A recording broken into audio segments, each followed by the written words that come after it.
Bonjour à tous, bienvenue sur le plateau de KTO. Très heureuse de vous retrouver pour cette nouvelle émission qui s'inscrit dans notre série sur le temps, en lien avec l'ouvrage collectif publié aux éditions Parole et Silence, Temps des hommes, temps de Dieu, pour une pastorale du temps. Cette réflexion a été menée sous la direction de Monseigneur Luc Ravel, archevêque de Strasbourg, et du Père Philippe Capelle-Dumont, président honoraire de l'Académie catholique de France, en lien avec la conférence des évêques de France et de l'archevêché de Strasbourg, et elle aboutira en juin prochain à un symposium. L'Église, constatent les auteurs de cet ouvrage, se heurte aujourd'hui à un épuisement, son modèle de présence territoriale. Elle n'a plus les moyens humains et financiers d'en assumer l'ancienne logique. Le souci de l'espace a recouvert le souci du temps.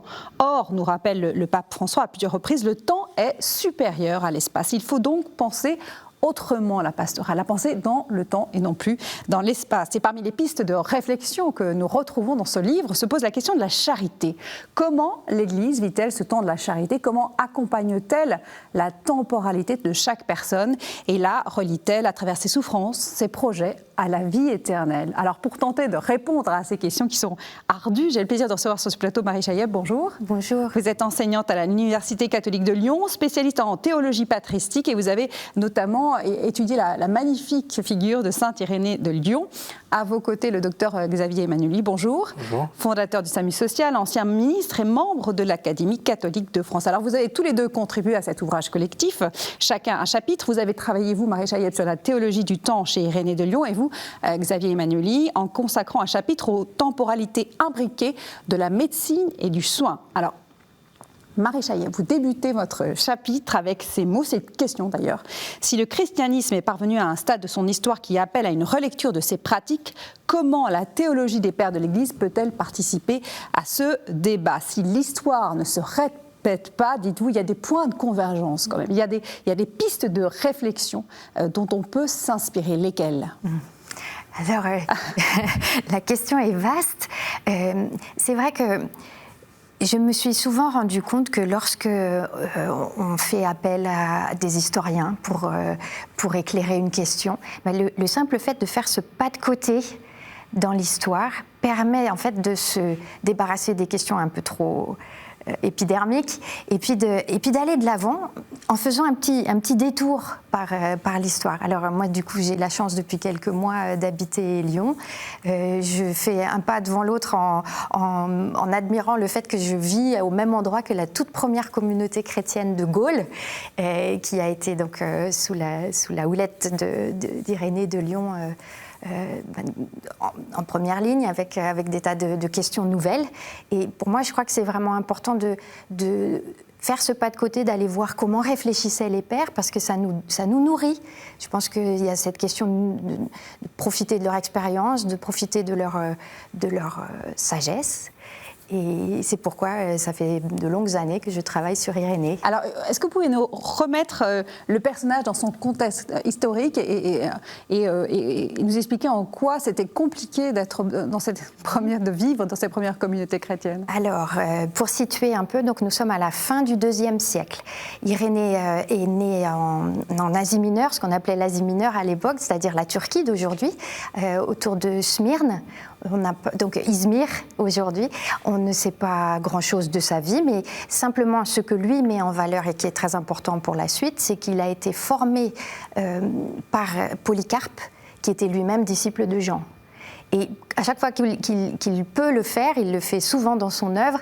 Irénée dit, selon Polycarpe, disciple de Jean, disciple du Christ. Et lui-même est disciple de Polycarpe, donc il y a une forme de chaîne ininterrompue. C'est ce qu'il appelle la transmission qui vient des apôtres, le mot que nous employons aujourd'hui pour dire la tradition, qui n'est pas du tout quelque chose, vous voyez, de l'ordre d'un quelque chose de figé, mais d'une transmission, d'un dynamisme. Et c'est très incarné. Ouais, tout à fait. C'est une référence à des figures existantes. Alors, comment s'est forgée la réflexion sur le temps de ces premières communautés qui inclut la charité? Alors, donc Irénée, après un petit passage sans doute en Italie, à Rome probablement, est devenu évêque de Lyon juste après la grande persécution de 177 que tout le monde connaît grâce à la figure de Blandine. Oui. Donc la figure qui est restée un peu dans les mémoires. Pourquoi elle est restée dans les mémoires? Parce que c'était probablement une personne un peu fragile, et tout le monde craignait qu'elle succombe, qu'elle cède et finalement c'est elle qui a été la plus forte. Donc qui a tenu bon pendant toute la persécution, qui a été une forme de déchaînement de violence telle que des foules peuvent en être capables. Hein. Et donc ça, c'est vraiment le quotidien, on va dire, des premières communautés chrétiennes. Ils ne vivaient pas tranquillement leur foi. On oublie ça aussi. Oui. D'où l'importance de faire mémoire aussi de ça. Et sans doute que ce n'était pas constant. Il y a des périodes de pic de violence. Mais quand la machine s'emballe, donc il y a des scènes absolument terrifiantes qui sont racontées dans la lettre des martyrs de Lyon. Et donc Irénée est devenu évêque parce que Pothin, le premier évêque de Lyon, est décédé lors de cette persécution. À partir de ce moment-là, il n'y a eu plus aucun repère qui tienne, c'est-à-dire des femmes enceintes, des vieillards, on tuait tout le monde et avec un certain acharnement. Alors, ce n'est pas le seul défi danger auquel est soumise ces premières communautés autour de Saint-Irénée. Il y a aussi un défi intérieur. C'est ça. On se plaint souvent de la situation délicate de l'Église dans les époques plus récentes, en disant qu'on est en train de traverser la pire des époques de l'Église. En fait, si on regarde de près, ce que l'histoire nous enseigne, c'est qu'il y a eu bien des périodes où l'Église a été en grande difficulté. À l'époque des persécutions, c'est pas seulement la violence extérieure, mais même à l'intérieur, il y a des graves dissensions, et notamment au temps d'Irénée, c'est le problème des gnostiques qui arrivaient par le Rhône et qui venaient prêcher une espèce de connaissance supérieure, tout à fait dualiste, tout à fait étrangère à la foi, mais déguisée avec le vocabulaire de la foi. Ce qui faisait que certains fidèles qui avaient une foi un peu fragile ou un peu neuve se laissaient en quelque sorte séduire. C'est exactement le terme qu'Irénée emploie, et prenait plutôt le virage de ces déviances-là. Alors, Irénée a beaucoup de choses à nous apprendre pour nous, chrétiens d'aujourd'hui. Moi, je vous parlais de cette réflexion sur le temps qui inclut la charité. Il a une réflexion qui est magnifique sur le temps, Irénée. Oui.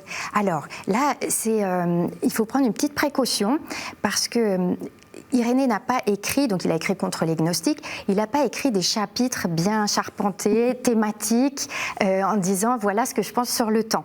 Donc il a une œuvre qui est énorme, très épaisse, que plus tard on a appelée Contre les hérésies. Et à l'intérieur de cette œuvre, moi je la représente souvent comme une pelote de laine en fait. Les idées sont toutes enchevêtrées plutôt circulaires. Et du coup, il faut parcourir l'œuvre et tirer ce fil. Heureusement que vous êtes là pour ça. C'est votre travail de tirer ce fil. Alors justement, que dit-il de ce temps ? L'un des lieux où la réflexion d'Irénée sur le temps se manifeste de façon vraiment admirable, c'est sur son anthropologie. Donc on sait bien que, y compris dans le judaïsme et puis dans le christianisme naissant, on commentait volontiers le livre de la Genèse, l'homme a été créé à l'image et à la ressemblance de Dieu. Donc Irénée s'est aussi emparé de ce verset pour le commenter, sauf qu'il a introduit une petite nouveauté, en quelque sorte, qui ouvre la perspective d'une réflexion sur le temps. Donc il prend, lui, l'idée que l'homme est créé à l'image de Dieu, c'est un don sans retour, c'est un cadeau. Et il n'y a rien à faire qu'à recevoir ce cadeau. En revanche, il est sensible au fait que dans le livre de la Bible qui est écrit en grec, le terme, donc la version grecque de la Bible, le terme qui est employé pour dire ressemblance, c'est un terme dynamique. Ce n'est pas un terme figé, fait, c'est un terme qui demande à être mis en œuvre. Donc ces fameuses homoiosis, la ressemblance. Et Irénée s'est emparée de cette idée de dynamisme en disant bien, il y a l'image qui est donnée, il y a leur ressemblance qui est à faire.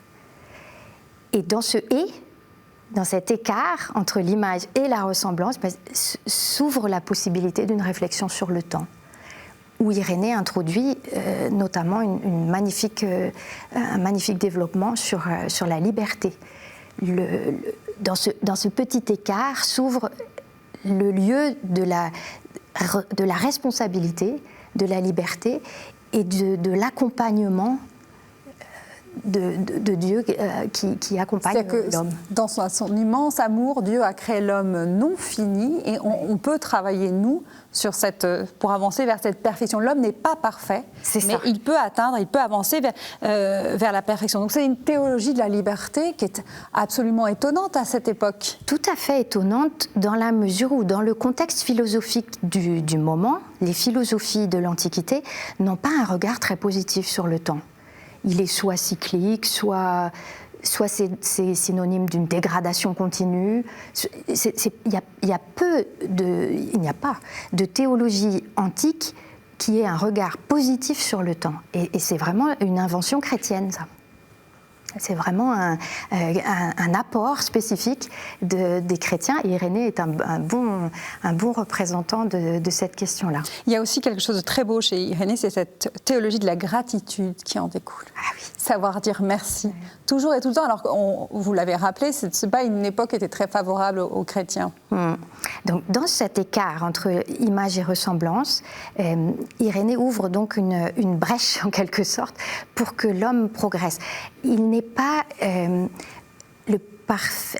S'il n'y avait eu que l'image, on aurait pu dire l'homme est en quelque sorte un automate parfait qui répond au projet du créateur. Il n'y a pas que ça. Il n'est pas réductible à l'image finie. Il y a cette ouverture vers du nouveau, vers sa liberté. Et Irénée introduit ici, je pense, en fait, ce qui le met en colère en regardant les gnostiques, c'est leur caractère ingrat. Donc forcément, par contraste... C'est drôle comme ça fait écho quand même à des situations que nous vivons aujourd'hui. Ce qui est drôle aussi, c'est que le pape François a fait une lettre sur la sainteté dans laquelle il dénonce le gnosticisme aujourd'hui comme une des écueils à la sainteté gnostique. Donc c'est-à-dire que cette plaie qu'est le gnosticisme, c'est une plaie actuelle. Il y a des grands, des formes de grands invariants.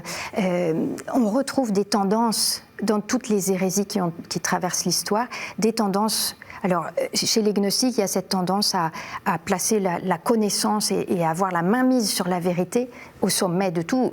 On le voit à toutes les époques, ça peut arriver à toutes les époques. Aujourd'hui encore, il y a des personnes qui fonctionnent de cette façon-là. Le dualisme aussi, écarteler l'homme entre la matière et l'esprit.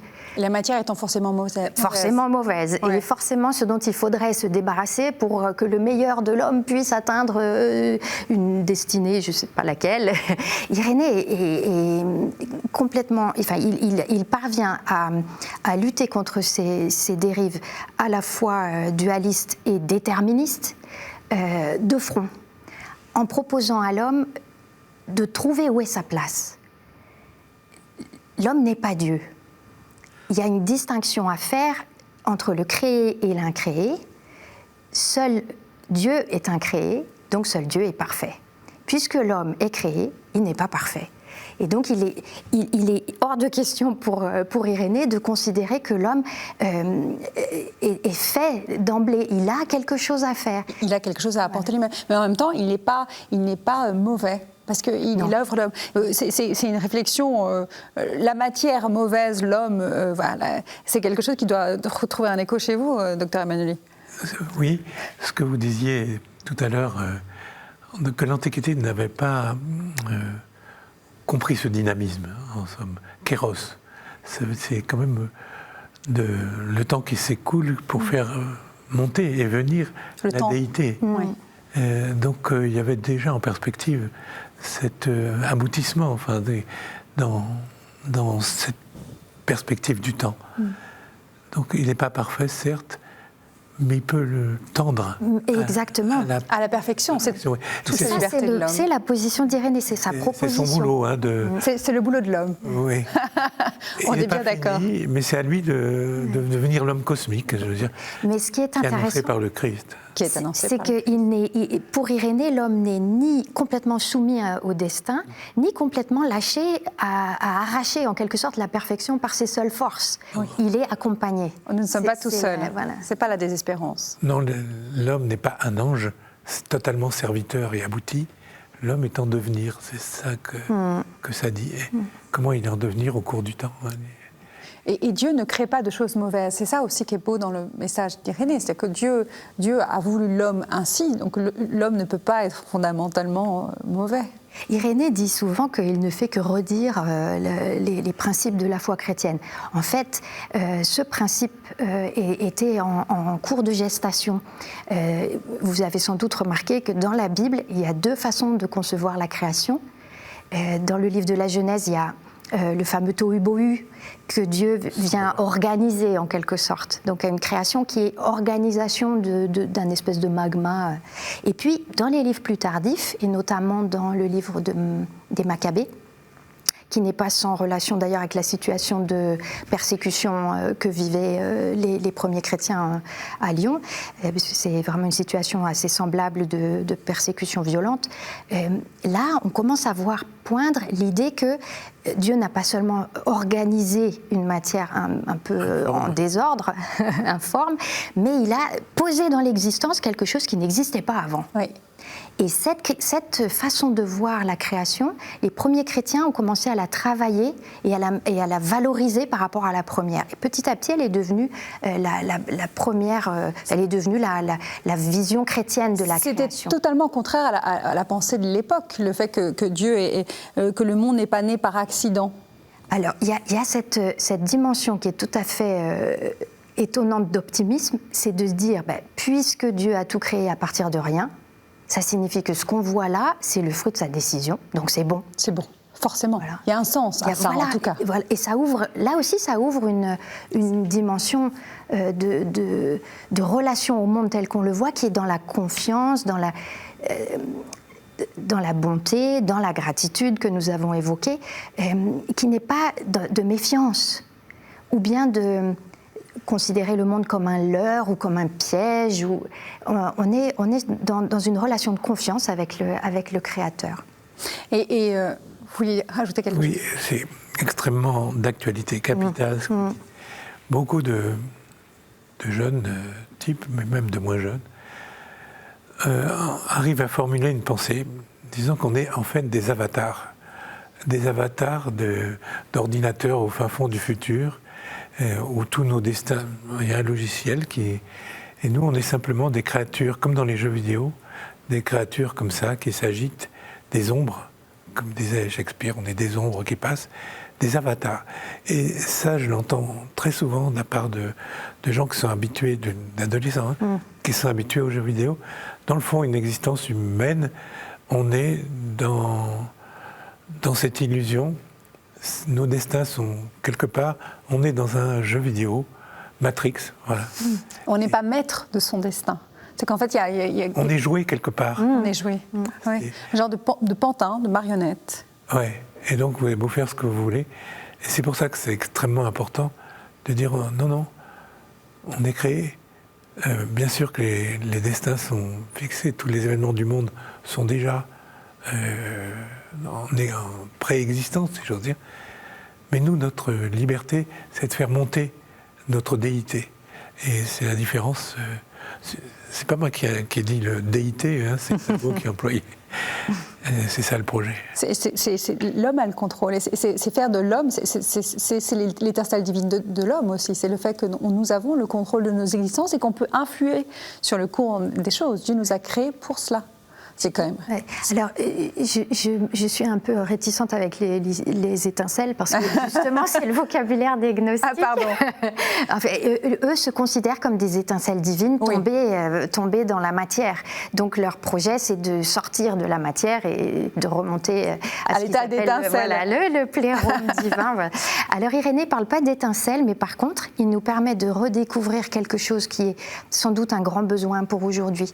Il dit que ce qui nous permet, la façon dont l'homme est accompagné pour progresser dans la ressemblance, c'est la disponibilité à l'Esprit Saint. Et ça, écoutez, je crois qu'on en a besoin. Oui. Parce que... Avec une clé quand même, la charité, l'amour. Et voilà. Alors justement, parce que Irénée parle de charité vers Dieu, mais cette charité vers Dieu ne peut s'exercer elle a un alter ego, c'est la charité vers les autres. Absolument. Elle est multidirectionnelle, cet amour. Donc c'est là où on rejoint notre sujet, c'est que on ne peut aimer Dieu que si on aime les autres. On ne peut aimer, l'amour des autres est porté par l'amour de Dieu. Il a beaucoup de facettes. Oui, beaucoup de courants, ça tourne, ça s'alimente, beaucoup. Ouais. Ça, j'imagine que cette charité-là, incarnée, vous pouvez aussi en parler largement. Oui, ça porte plusieurs noms, si vous voulez. Oui. Vous avez l'amour inconditionnel de Dieu, c'est océanique. C'est un mot qui a été repris par Freud. Un sentiment océanique, vous êtes dans l'amour de Dieu. Mais aussi, mais ça peut être aussi Eros, agapé, sympathie, tout ce que vous voulez. Il y a des déclinaisons à l'amour. Mais on peut jouer comme ça parce que on est dans l'amour total, l'amour de la mère pour son enfant, l'amour passion, l'amour tout ce que vous voulez. C'est toujours des manifestations de l'amour, l'amour de la beauté aussi. Et si vous voulez, on joue sur des harmoniques. Mais la charité, c'est l'amour. C'est l'amour plein et entier. Oui. Ouais. Inconditionnel, oblatif, un don total. Oui, c'est une grâce. C'est une grâce. Ouais, c'est vrai, c'est une grâce théologale. On parlait de vertu tout à l'heure, c'est une vertu théologale, puisqu'elle est don de Dieu. Alors, on va passer à votre chapitre, Xavier Emmanueli. Vous vous êtes penché sur le temps des hommes et le temps de Dieu dans le soin, en rappelant que ce soin, qui relevait la charité chrétienne avant le siècle des Lumières, de l'amour que nous avons de Dieu et de nos frères, donc dans cet grand ensemble dont parlait notamment Irénée, est devenu, en se séparant de Dieu, en se sécularisant, d'abord les bonnes œuvres, puis la solidarité. On s'est éloigné de Dieu, on a changé de concept. Ah, c'est une consoeur à vous, c'est Madame de Staël. Je suis très honorée que vous me compariez à Madame de Staël. Non, elle n'avait pas toutes les qualités. Elle a dit, il y en a marre, charité... soyons solidaires. Et c'est un faux pas pour moi. C'est un faux pas pour vous, pourquoi? Comment on peut être solidaire sans aimer? Qu'on m'explique. Sans avoir ce souci de l'autre, souci de l'altérité, qui me pose question, c'est-à-dire de la compassion pour autrui. C'est pour ça qu'on peut jouer avec les mots amour, mais on n'est pas solidaire. Ce qu'on veut, c'est que les gens par l'amour s'en sortent. C'est pas à eux de dire on est dans la même situation. Non. Elle vient de quelque part cette solidarité. Qu'est-ce que le soin aujourd'hui? Mais c'est précisément au nom de quoi on le prodigue? Le souci de l'autre. C'est la charité. C'est l'amour, comment dirais-je, inconditionnel, c'est l'amour supranaturel qui unissent les hommes entre eux.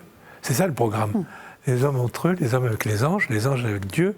Et donc c'est la fraternité dans le fond. Et dans cette mesure, tout le monde, en se lavant les dents, dit nous sommes tous des frères. D'accord, ça c'est la religion universelle. On est frères en Jésus-Christ. Enfin, il faut qu'il y ait une incarnation. Il faut qu'il y ait un père pour qu'il y ait des frères. On vient de quelque part. Bien sûr. Et puis, on a la même condition aussi. Humaine. Une condition biologique. Biologique. Vous préférez à humaine? Oui. Pourquoi? Je vais vous dire pourquoi. Je vois dans les EHPAD, vous savez, des gens qui sont totalement largués, abandonnés. Et ils ont tellement une soif d'avoir une vie de quelqu'un dans lequel on peut donner de l'amour, par exemple un petit chat, un petit chien, un être biologique qui peut vivre et respirer, qui va mourir. J'ai vu des gros malins qui avaient fait, et je l'ai vu, et ça se vend, oui, j'ai vu ça, le phoque, vous savez. Oui. Qui fait comme ça avec sa tête, avec des poils, c'est doux, c'est pas biologique. Les gens ont besoin d'un contact avec un être vivant. Avec un être vivant et qui va mourir. De savoir qu'on a le même statut sur la Terre. Oui. Les hommes et les bêtes. Oui. Et les êtres qui sont ni hommes ni bêtes, qui sont des des feuillages, qui sont des chênes, qui sont des... Cette notion de fraternité que vous élargissez, c'est la notion de François d'Assise, c'est la notion que le pape François développe dans la date aussi. Bien mieux que je le dis. Non mais c'est exactement ça. Fratelli tutti. Ouais. Magnifique encyclique du pape François. Je retrouve cette pensée. Ça n'est pas de l'écologie, hein, je m'en prête. Ce n'est pas que. Voilà, en tout cas, c'est autre. C'est autre chose. C'est l'amour de la vie, quoi. Ouais. L'amour de la vie. Et donc, c'est pour ça que je veux dire humain, bien sûr qu'on est des hommes, mais on n'est pas que des hommes, on est dans la création. On a été incarnés pour être dans tout ce qui est vivant. C'est pour ça que notre époque permet de percevoir au loin ce que ça veut dire la vie et l'amour. On a franchi une étape, mine de rien, une crise comme celle qu'on est en train de vivre. Bien sûr, ça se paye, c'est très, très douloureux, c'est des souffrances et des morts, mais le monde d'après, c'est aussi une ouverture d'esprit. Je profite pour le dire. Alors bien sûr, je crois que c'est Saint Augustin qui disait le temps, vous me demandez qu'est-ce que le temps, bien sûr que je sais ce que c'est que le temps. Mais vous dire ce que c'est, je suis bien embêté. Personne ne peut dire ce que Personne ne peut dire ce que c'est que le temps. C'est un mystère. Vous êtes dans... Mais en même temps, on le connaît de façon... Oui, je sais. Alors, des fois, quand je fais des petites causeries ou des topos, je n'ose pas dire des leçons, les gens me donnent les mesures du temps. Mais non, ce n'est pas la mesure. C'est le temps de l'infini, c'est le temps de Dieu. Et là, on a mesuré, d'après notre temps biologique, nos battements de cœur, nos respirations, ce que ça peut être le temps et comment le disposer. Je sais que, par mon métier, vous savez, je suis un urgentiste, on a appelé urgentiste. Je préfère dire anesthésiste réanimateur. Et les anglo-saxons disent un ressuscitateur. Bon, moi, j'aime beaucoup ce mot, je vais vous appeler comme ça. Vous êtes ressuscitateur, docteur. Non, je voudrais bien, mais... Il manque, hein. Je suis sûre que une étincelle divine, attention. Ouais. Ne tombez pas dans le gnostisme. Il manque que ça, mais ça a l'air de rien. Donc, réanimateur. Et là, vous êtes obligé de séquencer le temps. Vous avez le temps s'écoule. Par exemple, le temps du choc. Je voudrais rendre hommage à un grand Français, un grand médecin français qui s'appelait Henri Laborit, qui a travaillé sur le choc. Et vous avez un espace, tout petit espace, avant que le corps ne s'emballe pour essayer sa survie du choc. Et si plutôt votre malade a la chance de vous rencontrer, que vous connaissez bien, vous avez un espace de temps, petit espace, dans lequel vous pouvez avoir des gestes, des molécules, des liquides réversibles. Et vous pouvez aller sur un temps plus long, et un temps moyen, puis un temps long. Vous connaissez l'importance du temps en tant que réanimateur. Vous savez à quel point les minutes comptent. Moi, j'aimerais qu'on revienne peut-être sur... Pardonnez-moi. Non, mais peut-être sur la question de la charité. J'aimerais savoir, docteur Emmanuel, qu'est-ce que la charité pour vous? L'amour. Il n'y a pas de...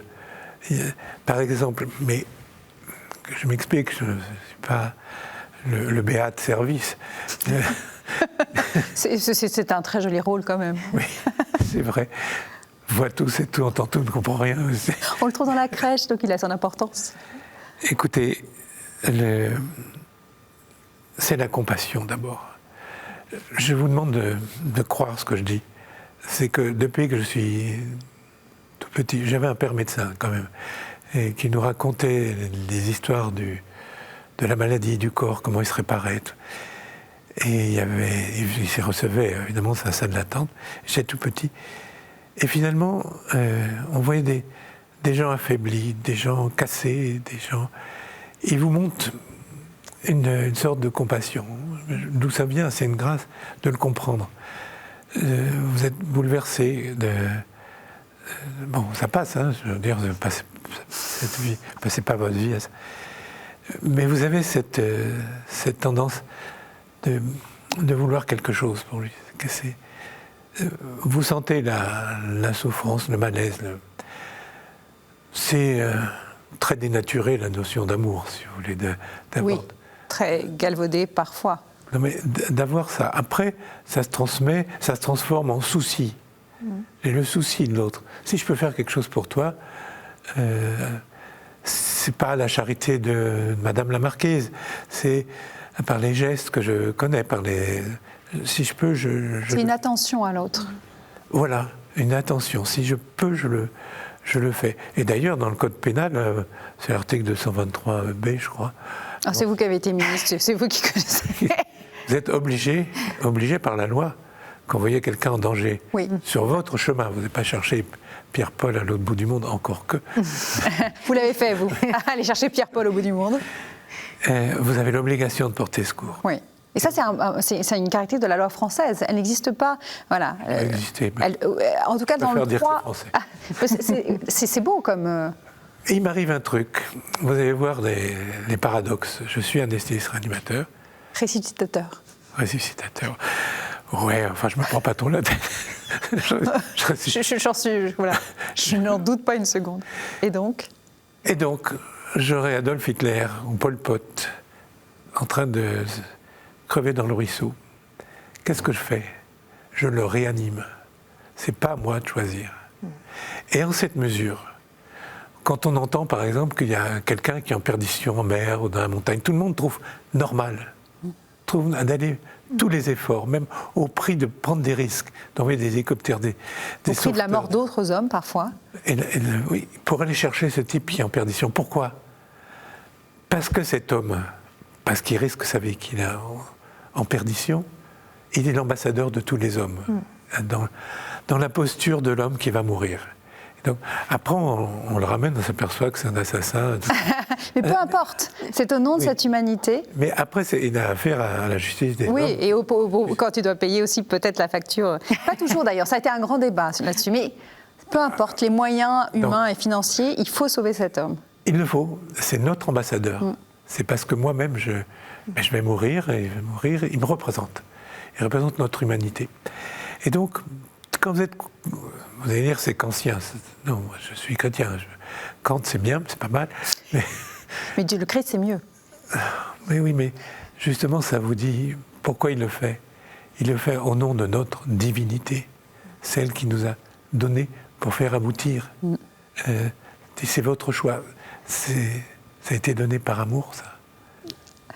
Oui, je vous écoute avec attention parce que l'une des figures que Irénée développe le plus pour parler du Christ qui vient sauver les hommes, c'est la figure du bon pasteur qui va chercher la brebis qui est notre ambassadrice. En laissant le troupeau derrière. Exactement, parce qu'en fait cette image elle existe aussi dans l'Évangile. Oui, mais vous la sentez. Oui. C'est les mythes fondateurs en d'autres termes. Oui, exactement. C'est pas les paraboles, il reprend ce qui est dans le fond connu de tous. Oui. Le mythe, on le fait aboutir. Et donc, c'est quoi la charité? La charité, c'est se permettre l'amour. Se permettre l'amour. Pourquoi? Parce qu'on est incarné. C'est bête. C'est l'incarnation. C'est une des que j'ai beaucoup réfléchi à ce que ça voulait dire. Le Christ, pour emporter témoignage, s'incarne, c'est pas un Dieu... dans les nuages. Dans l'éternité. Voilà, vous avez raison. C'est pas le Dieu de nos ancêtres, c'est pas le Dieu des Juifs, c'est pas... Non, c'est un Dieu tout proche, un Dieu qui s'est fait petit enfant. Il est venu s'incarner, il a choisi de s'incarner. Il a choisi pour prendre la vie des hommes. Pour prendre notre... humanité. Et se donnant en rançon, en somme. Ouais. Et vous êtes obligé de me croire, regardez. Si ce n'est pas de l'amour oblatif sans espoir de retour, ça, je pense que... Si on reprend le fil de cette réflexion que vous avez dans ce chapitre, sur notamment la médecine et soins, vous dites qu'il ne faut pas oublier cette dimension d'amour dans le soin, qu'il ne peut pas être que technique. Alors, ça s'est passé à la Révolution française, à mon avis, un peu avant, si vous voulez. C'est la Révolution industrielle. On a commencé avec Descartes, l'animal-machine. Je donne un coup de pied à un chien et il pousse un cri, il se casse. C'est automatique. Et il y avait l'Inquisition qui rôdaillait par là, parce qu'on lui dit, mais donc un homme, c'est... Un homme, ça a une âme, hein, c'est pas pareil. Il savait ce qu'il risquait. Il a fallu attendre 100 ans que ce soit un médecin qui s'appelle Julien Lamétrie, qui parle de l'homme-machine. Et on a eu besoin de dire, dans le fond, un homme, c'est une mécanique. On a fait des projets médicaux et des progrès considérables.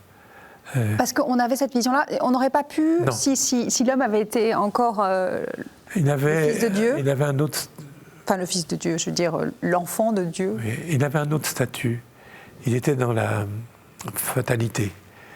À l'époque, on parlait de l'appendicite qui devenait une péritonite.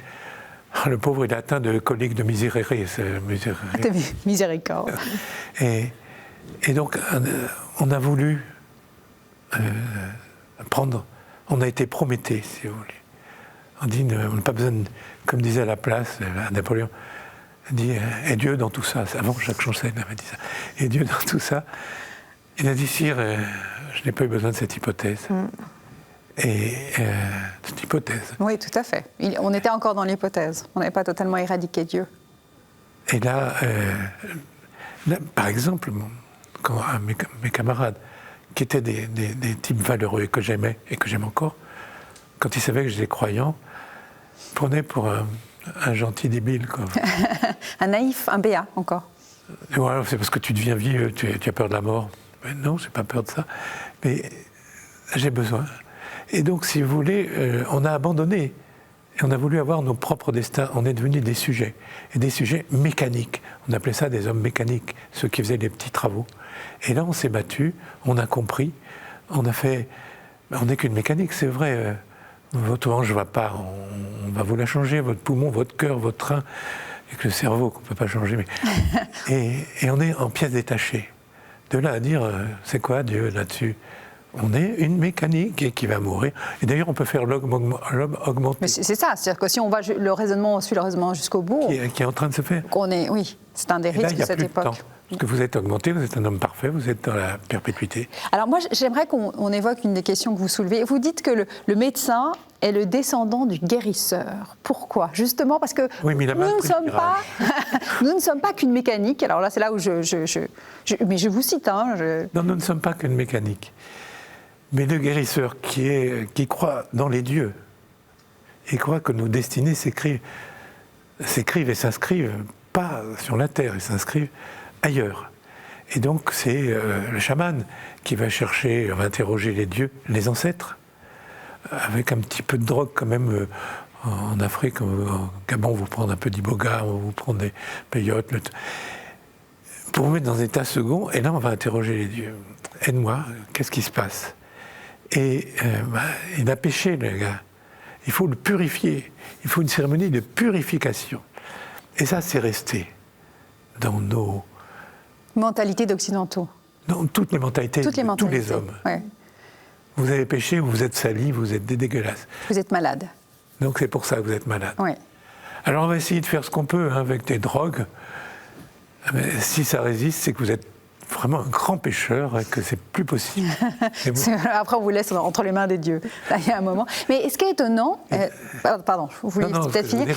C'est notre ancêtre, pour parler un peu comme Jung, dans les archétypes. Les archétypes de purification. Regardez le chirurgien qui se purifie. Oui, heureusement. Oui, mais... Mais vous dites que tout ça procède de ces archétypes-là. Oui. C'est-à-dire que même aujourd'hui, être malade, c'est honteux. La maladie est honteuse. On la cache. On cache nos malades, on cache nos mourants, on cache nos vieillards. Oui. Tous ceux qui sont faibles. Vous savez pourquoi on les cache ? Parce que... Alors c'est un autre aspect. Notre civilisation marchande est basée sur le désir. Je m'arrange à vous faire désirer. Une libido normale, vous désirez un partenaire, une femme, un poil en bikini. Vous allez dans une vitrine, vous trouvez ça intéressant, et puis vous... Oui, mais s'il y a un frigidaire à côté, vous allez repartir chez vous, non pas avec la dame, mais avec le frigidaire. Il vaut mieux. C'est pas qu'il vaut mieux, c'est fait comme ça. C'est sur le désir. Ouais. Pardon, je ne veux pas faire des stéréotypes, mais j'avais une copine, quand elle avait un coup de blues, elle a acheté des chaussures. Oui, si. Je suis sûre que les hommes font la même chose. Ce n'est pas du tout un stéréotype féminin. Non, je ne veux pas revenir. Au-delà de ça, donc, voilà. On vous fait désirer. Donc, le malade la personne âgée n'est pas désirable, c'est ce que vous dites. Voilà, sauf quand on voit un vieillard vénérable couper du saucisson. C'est la sagesse. Donc aujourd'hui, on cache la maladie, encore aujourd'hui. Parce que c'est pas désirable. Les gens qui ont un cancer, qui sont chez eux, on sait que c'est pas contagieux quand même, mais il y a moins de copains qui viennent le voir, parce que c'est rebutant, c'est quelque chose qui pourrait m'arriver. Pourquoi les grands clochards, personne ne se met à côté, c'est pas parce qu'ils puent ou qu'on a peur d'un coup de poing. On veut pas être vu dans la déchéance des gens. Ces gens doivent être invisibles, ils sont ailleurs. Et c'est comme ça qu'on va exotiser, c'est de l'exotisme. Les vieux, c'est l'autre, l'altérité. Vous savez, dans François d'Assise, il y a quelque chose le baiser au lépreux. Quand on prend la biographie de François d'Assise, c'était un fils de bonne famille. Un fils de marchand riche. Bernadotte. Il se voulait chevalier. D'ailleurs, le partage du manteau, c'est un chevalier qui est rentré chez lui. Donc, dans sa jeunesse, c'était un joli cœur, un beau garçon. Et après Saint-Damien, tout ça, il voulait que ce soit beau. Et puis, il avait encore la peur du laid, du moche. Il dit pourvu que je rencontre jamais sur mon chemin quelque chose comme ça. Il a rencontré le lépreux. Et le baiser au lépreux, c'est-à-dire tout ce qu'il y a de plus rebutant. La charité, c'est ça. On ne demande pas. D'abord, c'est très rare les lépreux de nos jours. Et donc on ne demande pas d'aller embrasser le lépreux. On allait transgresser ce qui est innommable, ce qui n'est pas touchable. C'est aimer quand même. Difficile d'aimer. Et c'est ça la transgression, c'est ça ce qui nous permet justement de dépasser ces peurs, de dépasser cette mise à l'écart, c'est cet amour. Voilà. En fait, à trop faire du soin, c'est ce que vous dites, je vous cite, à trop faire du soin, une question de solidarité, on oublie la dimension d'amour qu'il doit impliquer. Il y a l'autre jour, ça fait la place d'Alésia, il y a un monsieur qui se casse la figure, oui. Dans le trottoir, puis il y avait sa tête avec sa lunette qui... Je ne pouvais pas savoir, comme j'avais le cœur serré, c'était pas sa place à sa figure d'être dans le caniveau. C'était écrasant. Et bon, une espèce de compassion. Est-ce que c'est de l'amour? Je ne sais pas. J'avais envie qu'il ne soit pas là et de faire quelque chose. Quand vous voyez un enfant, mais c'est pas de l'émotion. La télé vous envoie de l'émotion. L'émotion, c'est pas bon. C'est pas bon. C'est pas de l'amour, de l'émotion, c'est construit. Et bon, je m'emballe, pardon. Non, mais en même temps, on vous connaît comme ça. Donc, non, mais c'est important de... vous dites, on dénature aussi le soin quand sa visite n'est plus thérapeutique, mais qu'on cherche à augmenter l'homme, à l'améliorer. C'est que dès qu'on évacue cette dimension de la charité, de l'amour... On est obligé de voir sur soi, arrêter, pas de réanimation intempestive. Oui, une carte en disant, voilà, je ne veux pas qu'on s'acharne sur moi. C'est quoi acharner? C'est la violence faite à la chair. C'est quand on déchiquette, quand les chiens déchiquettent le cerf. Pas d'acharnement. C'est-à-dire que on a tellement fait au nom de la vie, mais quelle vie? À tel point quand il y a des gens qui disent vivre dans la dignité, c'est quoi la dignité? La dignité, c'est une attitude morale, c'est la beauté d'être vivant, et de pouvoir prier. C'est pas une capacité particulière, c'est pas une autonomie, c'est pas le corps tenir droit. On peut être digne en étant... n'est pas plus digne que le vôtre. Ah oui, bien sûr, mais tout à fait, vous avez bien raison. Le vôtre est plus joli. Tout ça, c'est une question de temps, nous restons dans la dimension du temps. Non, ce que je veux dire, il ne faut pas se tromper. Et malheureusement, notre vocabulaire, notre sémantique, c'est ça qui est... Parce qu'on est des sujets, parce qu'on s'est pris pour Dieu. Parce qu'on s'est pris pour Dieu. Sire, je n'ai pas besoin de cette hypothèse. Les hommes se débrouillent. Donc oublier la charité, c'est se prendre pour Dieu. Et si vous voulez, la charité a tellement été dénaturée. À l'origine, la charité, c'est pas de donner une pièce de 2 €, c'est pas ça. Non, c'est s'impliquer. C'est de dire, je viens avec toi. Je viens avec toi. Alors moi, il y a quelque chose dans votre chapitre qui est très beau aussi. Après, on avance, donc on va essayer de comprendre comment est-ce que tout ce que vous avez élaboré, tout ce que vous avez dit aujourd'hui peut servir à cette réflexion sur la pastorale du temps. Vous dites une chose qui est très belle. C'est là, dites-vous, la différence entre la perpétuité et l'éternité. Qu'est-ce que la différence entre la perpétuité et l'éternité? Perpétuité, c'est le temps qui se répète. C'est toujours la même chose. C'est pas le jour sans fin. C'est une espèce de temps cyclique. Pas celui de Nietzsche, l'éternel retour, mais par exemple celui des saisons. C'est Peggy, le rythme éternel des gens. Mais c'est plutôt le rythme perpétuel. On est sûr que ça va revenir. Et d'ailleurs, pour donner du sens à ce rythme, on fait des fêtes. Là, en ce moment, on comprend que les jours augmentent. Il y a la fête de la lumière, puis il y a la Saint-Jean, puis il y avait... Mais c'est toujours la même chose. Des fois, c'est lourd.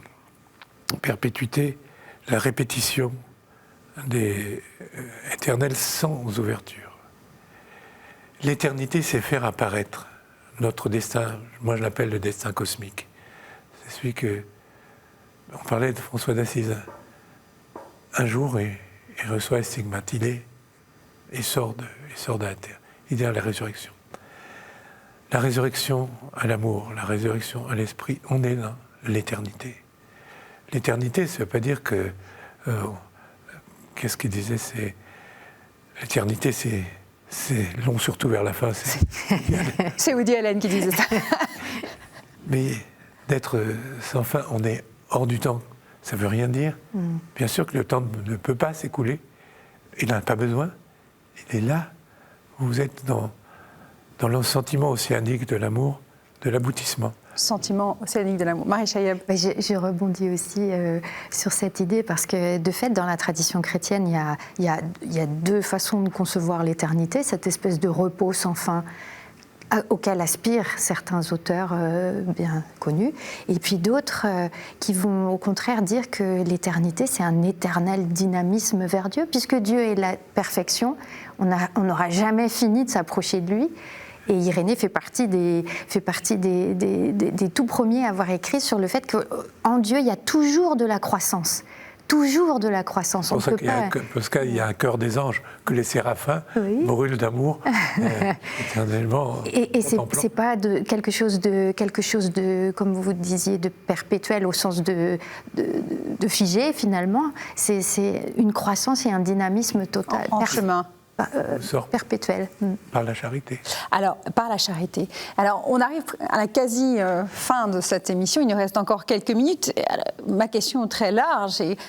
Qu'est-ce qui vous semble aujourd'hui, dans la réflexion que chacun vous avez menée sur ce même thème de la charité, mais d'une façon très incarnée, j'allais dire d'une façon plus historique. Vous avez fait mémoire de ce qui se faisait lors des premières communautés, notamment autour de Saint-Irénée. Qu'est-ce qui, aujourd'hui, peut nous aider dans cette changement de paradigme qui nous semble nécessaire, changer notre question de la pastorale du temps, évangéliser, mais sur le temps, sur la durée et non sur l'espace, pour essayer d'occuper le territoire. Vous, moi Marie, peut-être. Marie Chayeb, et après je vous redonne la parole, le docteur. Vous vouliez parler. Il fait la moue. Non, mais... Je rigole. Et vous donnez la prééminence aux femmes, vous n'êtes pas sorti encore des... Non, mais c'est sûr parce que vous aviez la parole avant, donc je la donne à Marie Chayeb. On est là. Ça passe.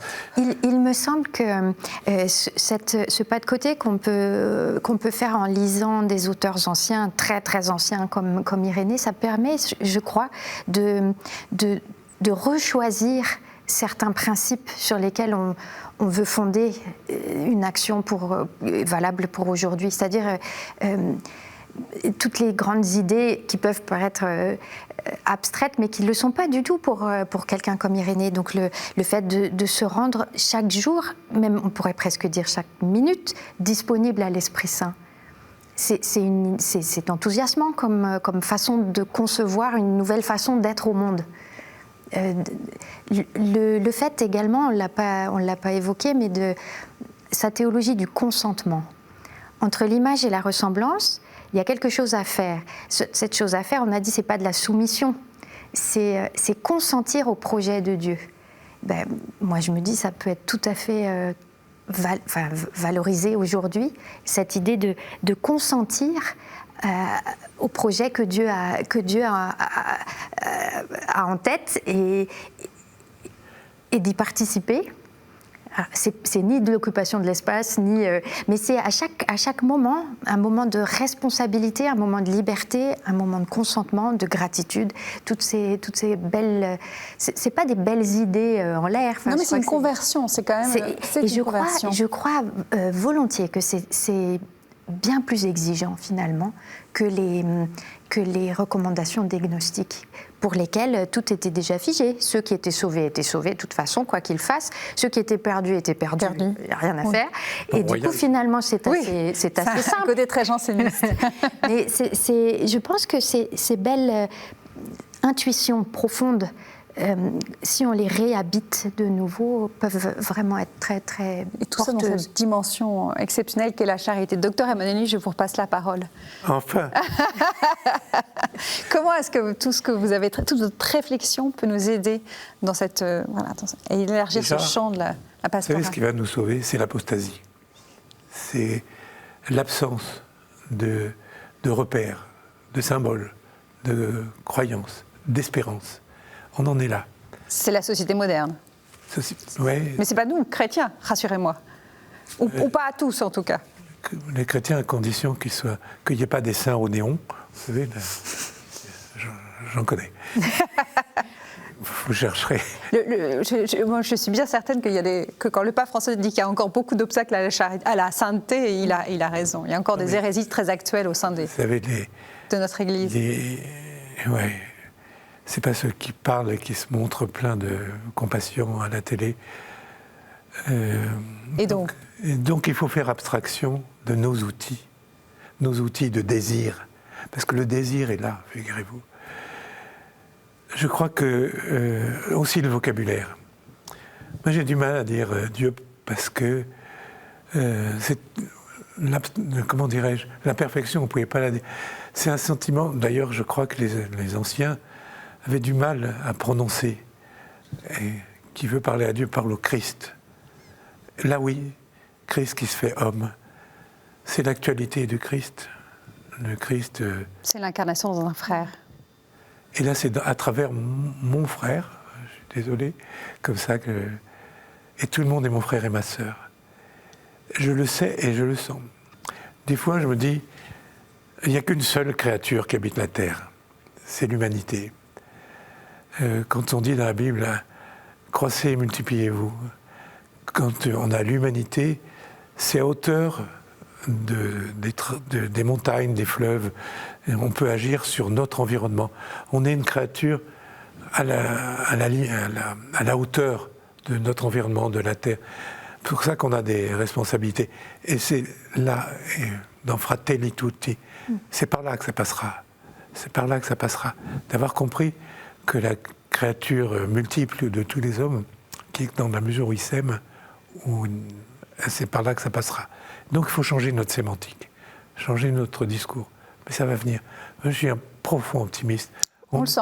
Non, on est à la croisée. Mais un optimiste qui est ancré dans le sol. C'est pas, vous n'êtes pas un utopiste, vous ne platez pas. Vous êtes à la croisée, vous avez 30 secondes pour résumer à quelle croisée parlez-vous? Là, notre manière de vivre a été remise en question. Pour parler de la crise sanitaire, économique, sociale que nous vivons en ce moment. Les jeunes types en ont pris plein la tête. Oui, il y a toute une génération, effectivement, qui souffre. Ce qui fait que les anciens ont des devoirs. C'est une belle façon de voir ça. Non, il faut aller à leur rencontre, parce que nous, on a tout eu. Plus l'esthétique en plus.